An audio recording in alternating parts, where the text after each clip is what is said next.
তো আজকে আমরা হচ্ছে ফ্লোটিং বাটন ক্রিয়েট করা শিখব। সো ফ্লোটিং বাটন মূলত কিরকম হয়? অর্থাৎ কোনো একটা বাটনকে যদি আমরা ট্রিগার করি তাহলে বেশ কিছু আইকন বা বাটন পপ আপ করবে।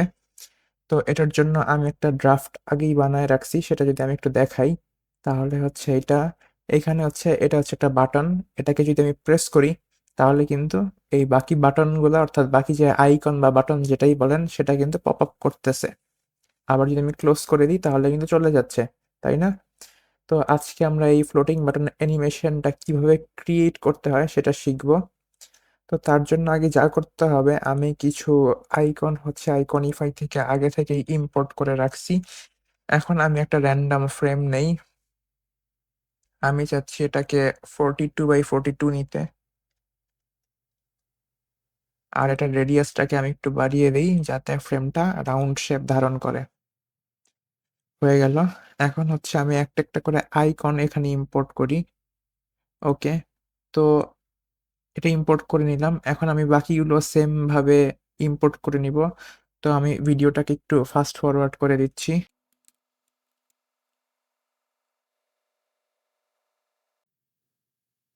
তো সবগুলো আইকনকে আমি ফ্রেমে ইম্পোর্ট করে নিছি। এখন শুধু এই একটা আইকন বাকি আছে, এটাকেও আমি ফ্রেমে ইম্পোর্ট করব।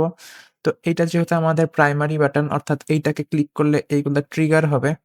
তো এটার জন্য আমি আরেকটা ফ্রেম নিব। আর এইটা আমি রাখবো হচ্ছে 58, 58। আর একইভাবে এটার রেডিয়াসটা আমি বাড়িয়ে দিব যাতে রাউন্ড শেপ ধারণ করে।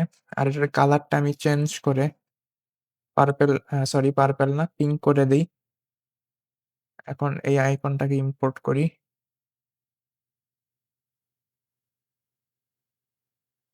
ওকে, সেন্টারাইজ করে নিলাম।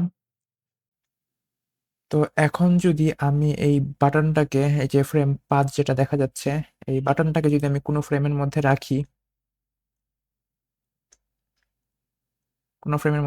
তাহলে এটা মোটামুটি বোঝা যাচ্ছে যে এখানে একটা বাটন, এটা ট্রিগার হবে। যদি আমি প্রেস করি অর্থাৎ কিছু একটা বোঝা যাচ্ছে। বাট যখন আমি এই ফ্রেমগুলাকে রাখবো তখন কিন্তু বোঝা যাচ্ছে না যে এইটাও একটা ফ্রেমের মধ্যে আছে। অর্থাৎ মেইন ফ্রেম আর এই আইকনের ফ্রেম ২ টা ম্যাচ হয়ে যাচ্ছে, একদম মিলে যাচ্ছে। তো এর জন্য আমি এখানে কিছু ইফেক্ট ইউজ করব, যাতে আমি বুঝতে পারি যে এইটাও একটা কি ফ্রেমের আন্ডারে রইছে। তো আমি এখানে ড্রপ শ্যাডো ফ্রেম ইউজ করব। আমি এটার পজিশন 1 করে দেই, এটার পজিশন 2, এটা ৮, আর এটাও আমি 1 করে দেই। ওকে। তো এখানে একটা ইফেক্ট তৈরি হলো যাতে আরকি এটা বোঝা যাচ্ছে যে এটা আরেকটা আলাদা ফ্রেম। মেইন ফ্রেম আর এই ফ্রেম একসাথে কোল্যাপস করতেছে না। তো এইরকমই আমরা এটার মধ্যেও একটা বসায় দেই। এটার মধ্যে আমরা একটা ইফেক্ট বসাই, ড্রপ শ্যাডোই থাকবে। আর প্রথমটা দিব ১, ২, ২, ১। ওকে। তো এটারও একটি ইফেক্ট তৈরি হয়ে গেল। তো এই ইফেক্টটা আমি বাকি সবগুলাতেও বসিয়ে দিব। ওকে। তো বসানো হয়ে গেছে আমার। এখন আমি এগুলো বাহিরে বের করে নিই। এই ফ্রেমের আর দরকার নেই। তো এখন যেটা করতে হবে সেটা হচ্ছে এই সবগুলোকে আমি একটা লম্বালম্বি সিরিয়ালে আনবো। আমি এটার স্পেস রাখতে চাচ্ছি মাঝখানে ১২।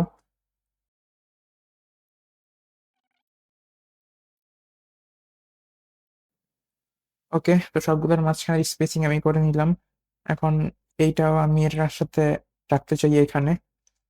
আর এটার স্পেসিং আমি দিব ২০। আচ্ছা, ২০ না, আমি ১৫ দেই।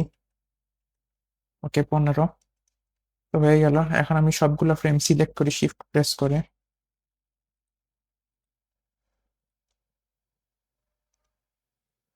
ওকে। সবগুলোকে আমি এক লাইনে অ্যালাইন করে নিলাম। সবগুলোকে সিলেক্ট করা অবস্থায় আমি যদি মাউসের রাইট ক্লিক করি আর এখান থেকে ফ্রেম সিলেকশন দেই তাহলে পুরোটা একটা ফ্রেমের মধ্যে চলে আসবে। তো এইটাকে এখন আমি ডুপ্লিকেট করে নিব। কন্ট্রোল ডি প্রেস করে ডুপ্লিকেট করে নিলাম। তো এখন আমি যেটা করব সেটা হচ্ছে এই ভেতরের আইকনের যে ফ্রেমগুলো আছে সেগুলো সিলেক্ট করে নিব। সবগুলো শিফট প্রেস করে সিলেক্ট করে নেই। এরপরে শিফট আর অল্ট প্রেস করে যদি আমি এটাকে একটু ছোট করে দেই তাহলে এটা ছোট হয়ে যাবে। আর শিফট প্রেস করে কিবোর্ডের ডাউন অ্যারো কিটা প্রেস করি। ওকে, তো এটা মূলত দেখা যাচ্ছে কারণ আমার যে প্লাস আইকনের ফ্রেমটা এটা হচ্ছে আমার ব্যাকে চলে গেছে। তো এটাকে আমরা উঠায় নিই আবার। এখন যদি আমি এটাকে রাইট ক্লিক করি, রাইট ক্লিক করার পরে সেন্ড ইট টু ব্যাক দেই, এরপরে শিফট প্রেস করে ড্র্যাগ করি নিচে, তাহলে কিন্তু এটা নিচে চলে যাবে। ওকে, তো এটা আমার নিচে চলে গেছে। এখন যে কাজটা করতে হবে সেটা হচ্ছে আমরা এইটাকে একটু রোটেট করে দিব, 135 ডিগ্রি রোটেট করে দিই। ওকে, এখন আমি পুরো সবগুলোকে সিলেক্ট করব। প্রথমে মনে রাখতে হবে আমাদের প্রথমে এই ফ্রেমটাকে সিলেক্ট করতে হবে, তারপরে এই ফ্রেমটা। তো আমরা একসাথে সিলেক্ট করে নেই, সিলেক্ট করে কম্পোনেন্ট, ক্রিয়েট কম্পোনেন্ট সেট। ওকে, তো কম্পোনেন্ট সেট তৈরি করে নিলাম। তো অ্যাসেটসে গেলে আমরা দেখতে পারবো যে আমাদের একটা কম্পোনেন্ট যে তৈরি হয়ে গেছে অলরেডি। তো এটাকে আমি আপাতত সরিয়ে দেই। এখন আমরা হচ্ছে অ্যানিমেশনটা ক্রিয়েট করব। এর জন্য হচ্ছে আমাদের প্রোটোটাইপিং করতে হবে। তো আমরা এই প্লাস আইকনটা সিলেক্ট করি, প্রোটোটাইপে যাই, এটাকে এটার সাথে ড্র্যাগ করে জয়েন্ট করে দেই। অন ট্যাপ, ইনস্ট্যান্ট না দিয়ে আমরা দিব স্মার্ট অ্যানিমেশন, ইজ আউট না দিয়ে আমরা দিব হচ্ছে জেন্টাল, আর ডিউরেশন থাকবে 800 মিলি সেকেন্ড। একইভাবে এইখানে যে ক্রস আইকনটা আছে সেটাকে আমি এটার সাথে দিয়ে দিই। একইভাবে এটাও স্মার্ট অ্যানিমেশন জেন্টাল 800 মিলি সেকেন্ড থাকবে। এখন আমরা একটা ফ্রেম নেই,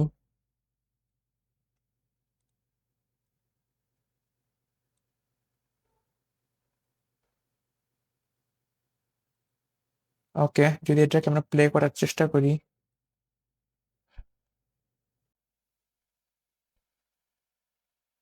আচ্ছা এখানে একটা ইরর দেখাচ্ছে, এটা হচ্ছে ফোনের স্ক্রিনে প্লে হচ্ছে। এটার জন্য আমাদের কিছু সেটিংস চেঞ্জ করতে হবে। তো ফ্রেম সিলেক্ট থাকা অবস্থায় যদি আমরা প্রোটোটাইপে যাই আর প্রোটোটাইপ সেটিংসে যাই, এখানে কিন্তু iPhone 14 Pro সিলেক্ট করা। তো এইখানে যে আমরা নো ডিভাইস সিলেক্ট করে দিব। ওকে, এখন যদি আমরা এটা প্লে করি তাহলে দেখতে পাবো সো অ্যানিমেশনটা পারফেক্টলি কাজ করতেছে। এখন এটা আমরা একটা ডিজাইনে বসায় দেখি কেমন লাগে দেখতে। তো আমরা এই ডিজাইনটার মধ্যে আমরা কম্পোনেন্টটা বসাইতে চাচ্ছি। অ্যাসেটসে দিয়ে আমরা যদি নিয়ে আসি এটাকে, ওকে, তো এইখানে একটা সমস্যা দেখা দিচ্ছে, সেটা হচ্ছে যেহেতু আমাদের পুরো ডিজাইনটা অটো লেআউটে সেট করা, তো এটা আমাকে অটোমেটিক ব্যাকে নিয়ে দিচ্ছে আর কি, এই উপরের ফ্রেমটার পিছের ফ্রেমে নিয়ে দিচ্ছে। তো এর জন্য আমরা যেটা করতে পারি, এই ফ্রেমটাকে আমরা লক করে দেই। সো লক করে তারপরে যদি আমরা ইনসার্ট করি,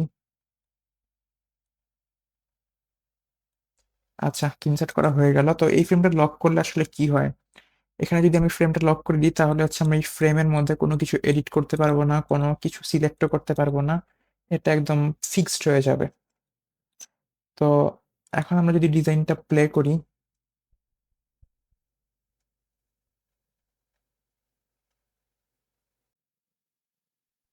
তো ডিজাইনটা আমাদের চলে আসছে। তো এভাবেই তৈরি হয়ে গেল হচ্ছে আমাদের ফ্লোটিং বাটন। এখন আমরা চাইলে এটাকে কোনো ফ্রেমেও ফ্রেমেও আর কি প্লে করতে পারি। এর জন্য আমার প্রোটোটাইপিক সেটিংয়ে যেতে হবে। তো prototype setting, no device select করে এখানে আমরা ডিভাইসে যাব। আমরা 14 Pro সিলেক্ট করে এখন যদি আমরা প্লে করি, এই যে, তো প্লে হয়ে গেল। তো প্রথম ক্ষেত্রে যেটা দেখাচ্ছিল সেটা হচ্ছে প্রথম ফ্রেম, অর্থাৎ এই যে যেটা আমরা আগে ক্রিয়েট করছিলাম, এই যে এইটা যেটা ক্রিয়েট করছিলাম সেটা দেখাচ্ছে। যদি এটাই প্রেস করি তাহলে হচ্ছে এটা দেখাবে। তো এটা হচ্ছে আমাদের ফোনের ডিসপ্লেতে কেমন লাগবে দেখতে, দেখা যাক। ওকে, একটা স্মুথ ফ্লোটিং বাটন অ্যানিমেশন আমাদের ক্রিয়েট করা হয়ে গেল।